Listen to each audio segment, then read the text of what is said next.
പ്രിയപ്പെട്ടവരെ, ഇന്നത്തെ ചോദ്യം, നിന്റെ മനം കവർന്നത് ആരാണ്? എന്താണ് ചോദ്യം? നിന്റെ മനം കവർന്നത് ആരാണ്? നിന്റെ ഉള്ളം കവർന്നത് ആരാണ് എന്നാണ് ചോദ്യം.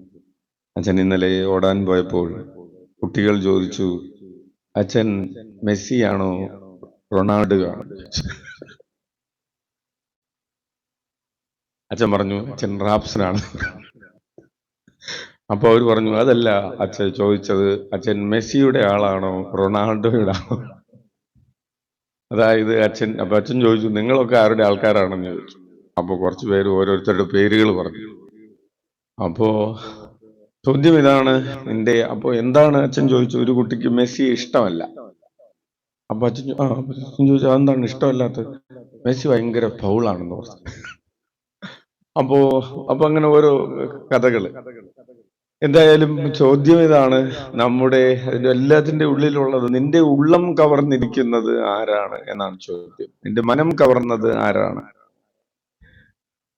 ഇന്നത്തെ സുവിശേഷത്തിൽ ഈശോയെ കുറിച്ച് പിതാവായ ദൈവം സാക്ഷ്യപ്പെടുത്തുകയാണ്, ഇവൻ എൻ്റെ മനം കവർന്നിരിക്കുന്നു, ഇതാ എൻ്റെ ഉള്ളം കവർന്നിരിക്കുന്നവൻ. അച്ഛൻ വേറൊരു ട്രാൻസ്ലേഷനാണ് പറയുന്നത്.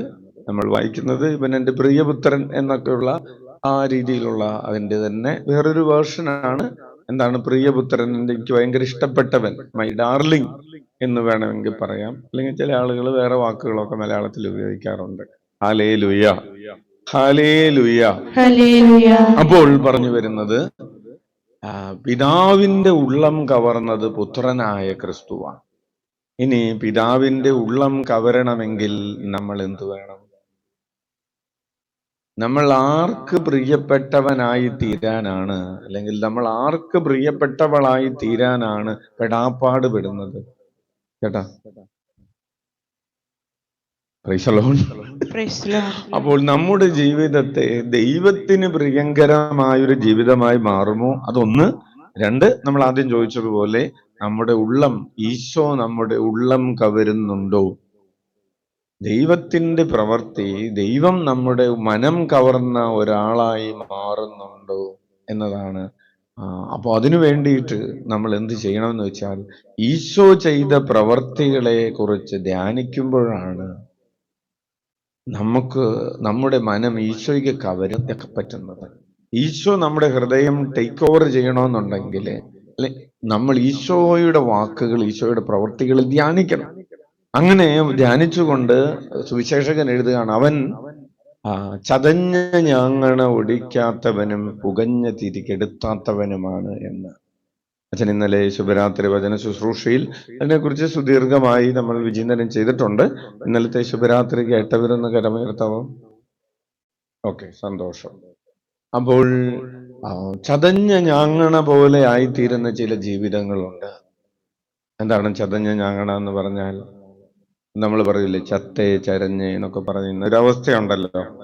ടിപ്പർ ലോറി കയറി ഇറങ്ങിയതുപോലെ, റോഡിൽ കിടക്കുന്ന വടിയിൽ ടിപ്പർ ലോറി കയറി ഇറങ്ങിയതുപോലെയാണ് ചില ആളുകളുടെ ജീവിതം. ചുക്കി ചുളുങ്ങി അല്ലെങ്കിൽ പിളുങ്ങിയൊക്കെ ഇരിക്കുന്ന പോലത്തെ ഒരു അവസ്ഥ. ജീവിതം, ശരീരമല്ല, ശരീരം നല്ല പുഷ്ടി പ്രാപിച്ചിരിക്കുകയാണ്, പക്ഷെ മനസ്സ്, ആത്മാവൊക്കെ ഇങ്ങനെ ഭയങ്കരമായിട്ട് ഉള്ളിൽ വെന്ത് നീറുന്ന അവസ്ഥ.